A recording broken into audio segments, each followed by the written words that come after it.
जमील शेख यांची केस फार ओपन आहे.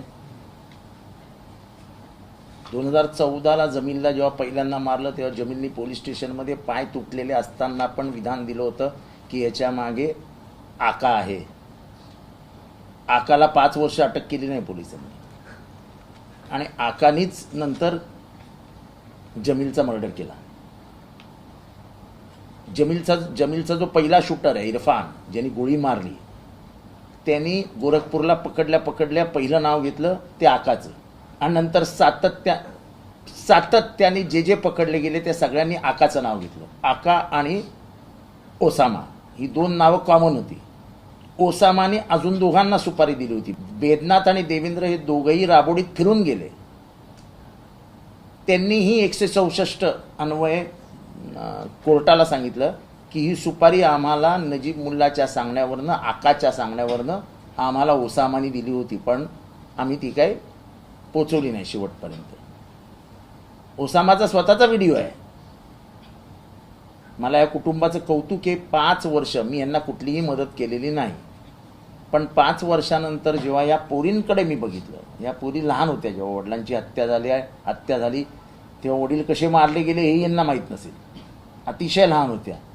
पण मी जेव्हा ह्या खुशनुमा या त्यांच्या जमीलच्या पत्नीला पहिल्यांदा भेटलो तेव्हा तिने माझ्याकडे रडत रडत एवढीच म्हणाली कि साहब हमको पैसा नहीं चाहिए, हमको कोई तुम्हारे से मदद नहीं चाहिए, अगर देना है तो हमको इंसाफ मिला के दो.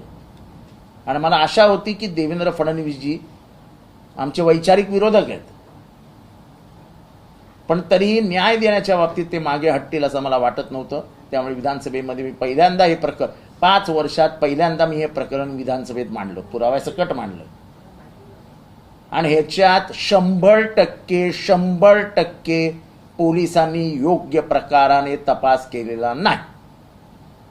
ह्याच्यामध्ये पैशाची मोठी हेराफेरी झाली, मोठ्या प्रमाणात पैशाची हातमिळवणी झाली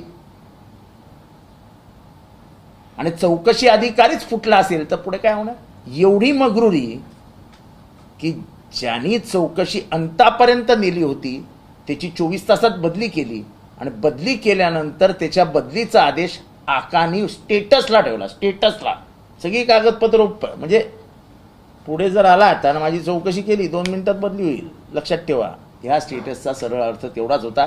त्यामुळे एकाही पोलिसाची न्याय चौकशी करण्याची हिंमतच झाली नाही.